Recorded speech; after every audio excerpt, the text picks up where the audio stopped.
कुनै जमाना काठमाडौँ भ्याली एउटा ठूलो ताल थियो। पानीले सबै भरिएको थियो। त्यहाँ कमलको फूलहरू मनग्गे फुल्ने गर्थे। पोखरीमा नागहरू पनि हुने गर्थे। अनि चाइनाबाट आएका मञ्जुश्रीले आफ्नो तरबारले चोबारको डाँडा काटिदिन्छन्। त्यसपश्चात सबै पानी बगेर जान्छ र त्यो स्थान सुकेर बिस्तारै बस्न लायक बन्छ। आजको काठमाडौँ बन्छ। यो कुरा त तपाईँ हामीले सानैबाट सुन्दै आएको कुरा हो। काठमाडौँ उपत्यका एउटा ठूलो ताल थियो र मञ्जुश्रीले एउटा कुना काटेर बस्न लायक बनाइदिए। तर के यो कुरामा सत्यता छ त? इतिहासकारहरू यो विषयमा के भन्छन्? हाम्रो शास्त्रले के भन्छ? अनि विज्ञानले चाहिँ के भन्छ त? आउनुहोस् आजको इन्डेक्स स्टोरीमा मञ्जुश्री र काठमाडौँ उपत्यकाको सबै स्टोरिजहरू बुझ्ने कोसिस गरौँ।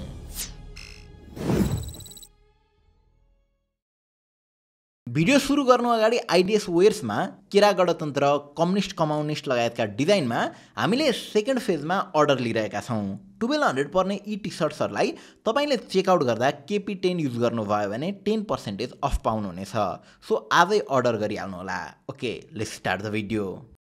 काठमाडौँ भ्यालीको ओरिजिनको कथा बुद्धिज्म र हिन्दू कल्चर दुवैमा फरक तरिकाले व्याख्या गरिएको छ। हामीले अहिले सुनाउन लागेको कथा चाहिँ बुद्धिस्ट कल्चरसँग मेल खान जान्छ र बुद्धिज्मको एक निकै पुरानो ग्रन्थ स्वयम्भू पुराणमा उल्लेख भए अनुसार यो सत्ययुगतिरको कुरा हो। सत्ययुगमा जब हिमाल, जङ्गल, नदी नालाहरू पृथ्वीमा भर्खर फर्म हुँदै थिए, यिनै बीच एउटा निकै सुन्दर ताल पनि थियो। यो तालको सुन्दरतालाई ग्रन्थहरूमा एकदमै सर्वश्रेष्ठ रूपमा व्याख्या गरेको पाइन्छ। यस तालमा सिधै हिमालदेखि बगेको निश्चल पानी आउने गर्थ्यो। ताल यति सफा, निश्चल र सुन्दर थियो कि यसको दर्शनले स्वर्गै पुगेको आवाज हुन्थ्यो। अब यो तालमा नागहरूको राज थियो।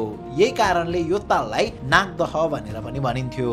नागदह यानि कि लेक अफ द नाग्स। अनि यो तहको राजा थिए करथोक नाग। अब तालको सुन्दरता र गुणगान सुनेर विभिन्न ठाउँबाट ऋषिमुनि, साधु सन्तहरू त्यहाँ आउन थाल्छन् र त्यहाँ वरिपरिका हिमाल र पहाडमा ध्यान र समाधि गर्छन्। पहिलो ऋषि जो यस तालको छेउको पहाडमा आएका थिए ती थिए ऋषि विपासिन, जसलाई बुद्धिस्ट कल्चरमा 7 बुद्धहरू मध्येको पहिलो बुद्ध मानिन्छ।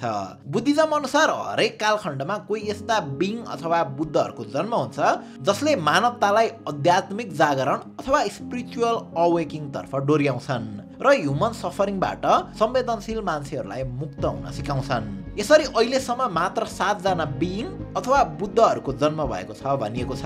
सिद्धार्थ गौतम अथवा गौतम बुद्ध यी मध्येका सबैभन्दा कान्छा अथवा 7औं बिङ हुन्। अब यिनै मध्येको पहिलो बिङ ऋषि विपासिन नागार्जुन हिमालको चुचुरोमा बसेर ध्यान गरेर त्यो ताललाई हेर्दै गरेको बेलामा एक्कासी उनको अगाडि एउटा कमलको फूलको बिउ यानि कि सिड देखा पर्छ। उनले त्यो सिडलाई आफ्नो हत्केलामा लिन्छन् र त्यो लोटसको सिडलाई तालको बीज भागतिर पर्ने गरी फालिदिन्छन्। उनलाई कसैले पनि त्यसो गर भनेर अराएको थिएन। उनले आफ्नो ध्यानद्वारा प्राप्त गरेको ज्ञान र बुद्धिले नै त्यसो गरिरहेका थिए। सिडलाई तालमा फाले पछाडि उनी भविष्यवाणी गर्न थाल्छन्। जब यो कमलको फूल फुल्न थाल्छ, सोही ठाउँमा आदिम बुद्ध स्वयम्भू ज्वालाको रूपमा प्रकट हुनेछन् र आउने केही काल पछाडि एउटा महान बोधिसत्व मञ्जुश्री चाइनाबाट त्यहाँ आउनेछन् र यो तालको पानीलाई निकास गर्नेछन्, जसको कारण तालमा मान्छेले बसोबास गर्न र खेती किसानी गर्न पाउनेछन्। अब पहिलो बुद्ध ऋषि विपासिनले त्यहाँ त्यति भविष्यवाणी गरेपछि हामी पुग्छौँ दोस्रो बुद्ध त्रिखिनको इरामा। त्यो समयमा त्यो सिड जर्मिनेट हुँदै अब त्यहाँ बिस्तारै विशाल फूल फुल्न थालेको थियो। त्यो कमलको फूल यति ठुलो भएर फुल्न थालेको थियो कि त्यसको साइजलाई ठुलो रथको पाङ्रासँगै दादिन्थ्यो। त्यो कमलको फूलको बीज भागले विशाल ज्वाला, फ्लेम अथवा प्रकाश निकाल्थ्यो, जसलाई निकै टाढाबाट पनि देख्न सकिन्थ्यो। त्यो फ्लेममा 5 वटा रङ देखिन्थ्यो, व्हाइट, ब्लू, येल्लो, ग्रीन र रेड, जसलाई बुद्धिज्ममा 5 knowledge of the fully enlightened being भनेर पनि भनिन्छ। अब जब तेस्रो बुद्ध विश्वबाबुको इरा आयो, उनी आफ्ना फलोअर्सहरूसँगै त्यस फ्लेम अर्थात् ज्वालाप्रति श्रद्धा अर्पण गर्न माउन्ट पुल्चोकको चुचुरोमा पुग्छन् र त्यहाँ आदिम बुद्धको पूजा गर्छन्। र त्यसै बेला उनले के भन्छन् भने अब बोधिसत्व मञ्जुश्रीको आउने बेला हुनै लाग्यो।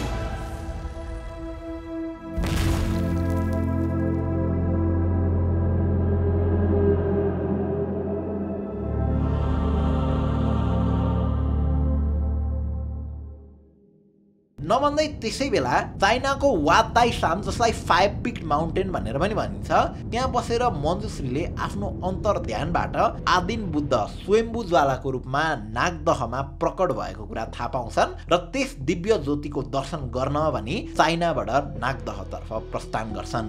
अघिदेखि हामीले मञ्जुश्री भन्दै आएका छौँ। खासमा मञ्जुश्री चाहिँ को थिए त? मञ्जुश्रीलाई धेरै ठाउँमा फरक तरिकाले व्याख्या गरिएको छ। बुद्धिज्म भित्र पनि उनलाई कसैले मेडिटेसनल दैत्य अर्थात् ध्येय देवता भनेको पाइएको छ भने कतै बोधिसत्व भनिएको पाइएको छ।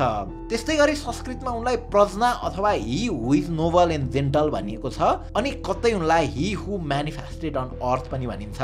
मेनिफेस्टिङ भन्नाले कुनै एउटा आइडिया अर गोललाई आफ्नो दृढ विश्वासद्वारा यथार्थमा परिणत गर्नु हो। चाइनाको कोथान जसलाई होतान अर युताइन पनि भनिन्छ त्यहाँ मञ्जुश्रीलाई एउटा मोङ्कको रूपमा पनि हेर्ने गरिन्छ। उनले नै बुद्धिज्मलाई त्यस क्षेत्रमा भित्राएको पनि भनिन्छ। मञ्जुश्रीका केही यस्ता पिक्चर र मूर्तिहरू त देख्नु भएकै होला। बुद्धिस्ट कल्चरमा यो खुबै पपुलर छ। उनको एउटा हातमा तरबार छ भने अर्को हातमा फूल देख्न सकिन्छ र प्राय कमलको फूलमा आसीन भएको देख्न सकिन्छ। मञ्जुश्रीको जन्म चाइनाको नर्थ इस्ट रिजनको साङ्सी प्रोभिन्समा अथवा वाङताई माउन्टेनमा भएको हुन सक्ने भनेर अनुमान गरिएको छ। यो त्यही माउन्टेन हो जहाँ बोधिसत्वहरू बसोबास गर्थे। अघिदेखि हामी बोधिसत्व भनिरहेका छौँ। के हो त बोधिसत्व भनेको? बुद्धिज्म कल्चरमा बोधिसत्व भन्नाले कोही यस्तो बिङलाई जनाउँछ जो बोधिको बाटोमा हुन्छ अर्थात् अवेकिङको बाटोमा हुन्छ र बोधिसत्वले मानव कल्याण र मानव हितका लागि आफ्नो फाइनल लिबरेसन अथवा निर्वाणा प्राप्ति अथवा मृत्युलाई नै डिले गर्ने गर्छन् भनिन्छ। सो मञ्जुश्री बोधिसत्व हुन् भने के उनी मान्छे नै भएर जन्मेका थिए त? किनभने सिद्धार्थ गौतम उनी त पहिला नर्मल मान्छे नै थिए, पछि इनलाइटेड भएका हुन् भनिन्छ। त मञ्जुश्रीको केस चाहिँ के हो त? मञ्जुश्रीको केस अलिक कम्प्लेक्स छ र यो कुरा धेरै कालखण्ड अगाडिको भएको हुँदा यसबारे कुनै इभिडेन्स हामीसँग छैन। खालि एउटा जेनेरेसनदेखि अर्को जेनेरेसनमा कथा जस्तो भएर यो सबै कुरा हामीसम्म आइपुगेको छ। बुद्धिज्मले पनि मञ्जुश्रीलाई मान्छे जसरी ट्रिट गर्दैन, त्यसैले मञ्जुश्रीको मान्छेको जस्तो जन्म अथवा निधन भएको कुरा पनि मान्न सकिँदैन। मञ्जुश्री एक अनन्त बोधिसत्व हुन् जो मान्छेको लागि कोरिएको सीमा भन्दा पर छन् र उनी यो संसारमा ह्युमन लाइक रूप धारण गरेर आफ्नो ज्ञानद्वारा इनलाइनमेन्टको बाटो देखाउँछन् भन्ने विश्वास छ। बोधिसत्वलाई मान्ने मोङ्कहरूले त मञ्जुश्री अहिले पनि आफ्नो फलोअरहरूसँग त्यही द कुल माउन्टेनमा बसोबास गर्छन् भन्ने कुरामा नै विश्वास गर्छन्। अब लागौँ काठमाडौँतिरै, त्यो बेलाको नागदहतिर। मञ्जुश्री नागदह छेउ आइपुगे पछाडि क्रमशः उनी माउन्ट नागार्जुन, माउन्ट पुल्चोक र माउन्ट चम्पादेवी जान्छन् र सबैतिरबाट त्यो फ्लेमलाई श्रद्धाञ्जली दिन्छन्। यसरी पूजा गरिसके पछाडि मञ्जुश्रीले त्यो ताललाई मजाले निहाल्छन् र कसरी अरू मान्छेलाई त्यो आदिम बुद्धको दर्शन गराउन सकिन्छ भन्ने कुरा सोध्छन्। लामो ध्यान पश्चात मञ्जुश्रीले आफ्नो हातको तरबार र आफ्नो सम्पूर्ण शक्तिको प्रयोग गरेर निकै ठुलो गर्जन सहित कोतवाल माउन्टेनलाई सुरुमा 2 भाग लगाउँछन् अनि चोभार, गोकर्ण र आर्यघाटमा तरबार चलाउँछन्। यसरी तालको पानीले निकास पाउँछ र पानी स्वतः तिनै खुलेका ठाउँहरूबाट बाहिर जान्छ। भिडियोको सुरुतिरै भनिसकेका थियौँ कि त्यो ताल अर्थात् नागदह नागहरूको राज्य थियो। यसरी आफ्नो राज्य नष्ट हुँदै गरेको देखेर नागका राजा कर्थोक निराश हुँदै मञ्जुश्री समक्ष आउँछन्। मञ्जुश्रीले उनलाई यो नाग राज्यलाई मैले केही हानि नोक्सानी गर्न नचाहेको र केवल संवेदनशील मानव जातिको हितका लागि तालको पानी कटाउन परेको कुरा वृत्तान्तमा सुनाउँछन्। त्यसपश्चात मञ्जुश्रीले उनलाई एउटा अफर दिन्छन् जो उनले रेफ्युज गर्न सक्दैनन्। तिमीहरू बरु आफ्नो वेल्थ र सबै सम्पत्ति लिएर अर्को ठाउँमा जाऊ, इन रिटर्न मानव जातिले तिमीहरूको सधैँ पूजा र श्रद्धा गर्नेछन्। यो अफर नागहरूका राजा कर्थोकले एक्सेप्ट गर्छन् र त्यहाँबाट आफ्नो सम्पत्ति लिएर निस्किएर नजिकैको अर्को स्थानमा गएर बस्छन् जुन स्थान चोभार पारीको तौडाहा हो। आज पनि तौडाहामा ठुलो पोखरी छ र त्यहाँनिर पानी मुनि कर्थोक राजाले निकै आलिशान दरबार बनाएर आफ्नो रानीसँग त्यही बसोबास गरेको भन्ने भनाइ छ। अब नागहरू तौडाहामा सर्नु अगाडि नागदहमा पनि नागपोखरी भन्ने स्थानमा बसोबास गर्ने गर्थे। अहिले पनि नक्सल स्थित नागपोखरीमा नागको ठुलो प्रतिमा छ। यसरी चाहे त्यो नागपोखरीमा होस् या तौडाहामा या अरू कतैतिर आज पनि नागहरूलाई वर्षा र वेल्सको प्रतीक मानेर मानव जातिले पूजा आराधना गर्ने गर्छन्। यसरी नागदहको सबै पानी र त्यहाँको नागहरूको पनि टुङ्गो लागिसके पछाडि फाइनल्ली त्यो ताल रहेको ठाउँमा विशाल कमलको फूल देखा पर्छ अनि त्यही स्थानलाई अहिलेको स्वयम्भूनाथ भनेर पूजा गरिन्छ।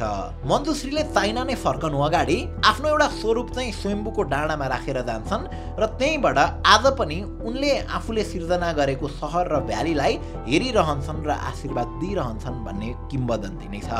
अब माथि गरिएको कुरा त नितान्त धार्मिक ग्रन्थहरूमा भनिएको कथा हो जसमा भगवान र देवीहरूको कुरा छ। धेरैले त यो कुरालाई नपत्याउन पनि सक्लान्। लोजिकल्ली सोच्दा यो सबै कसरी सम्भव छ भन्ने पनि लाग्छ।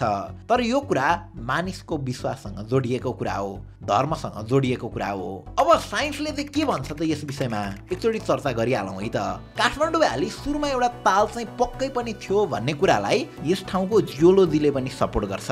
तर जियोलोजिस्टहरूको स्टडीले यो ठाउँ भ्याली बन्नुमा चाहिँ हिमालयन अपलिफ्टको हात रहेको छ भन्ने गर्छन्। अर्थात् कालान्तरमा भएको टेक्टोनिक प्रोसेस र क्लाइमेटिक फ्याक्टरले गर्दा ताल भएको ठाउँ भ्यालीमा परिणत भएको हो भन्ने बुझाइ छ।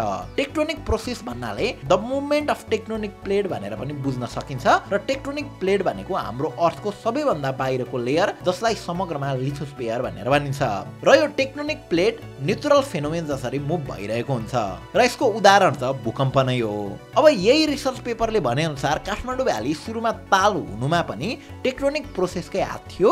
अझ स्पेसिफिक हुने हो भने त 1 मिलियन इयर्स पहिला महाभारत रेन्जको अपलिफ्टमेन्टले गर्दा काठमाडौँ भ्याली ताल भएको थियो र फेरि त्यस्तै टेक्टोनिक प्रोसेसले गर्दा कुनै एउटा साइड फुटेर ताल भ्यालीमा परिणत भयो। तालहरू फुट्नु अहिले पनि नौलो कुरा भने होइन। हिउँ जमेसी GLOF यानि कि ग्लेसियर लेक आउटबर्स्ट फ्लडको रूपमा आजकल पनि तालहरू फुटि नै रहेका हुन्छन्। तर देश काठमाडौँ भ्यालीको तालको पानी 81 एकैचोटि भने ड्रेन भएको थिएन। कालान्तरमा अलिअलि गर्दै पानी सुक्दै गएको भनिएको छ। यो कुरालाई काठमाडौँ भ्यालीको उब्जाउ हुने माटोले पनि थप प्रमाणित गर्दछ। ल अब हामीले कथा पनि सुनायौँ, विज्ञान पनि सुनायौँ। साइन्स र किम्वदन्तीको कुरा त नुन र चिनी जस्तै नै हुन्छ, न स्वाद मिल्ने न प्रयोग नै। यो केसमा पनि त्यस्तै नै भयो होला। सच्चाइ के हो भन्ने कुरा त अब यो आधुनिक जमानामा साइन्स र टेक्नोलोजीले यस्तो हो भनेर इभिडेन्स सहित नै प्रस्तुत गरिसके पछाडि म मान्दिन भन्न पनि गाह्रै हुन्छ। यसबारे अझै प्रष्ट खोज अनुसन्धान भइरहेकै पनि छ, भइरहन पनि पर्छ। तर त्यसो भन्दै गर्दा उहिलेका जमानादेखिका कथा अनि किम्वदन्तीलाई ठाडै पन्छाउन पनि मिल्दैन अनि सोझै नकार्न पनि हुँदैन।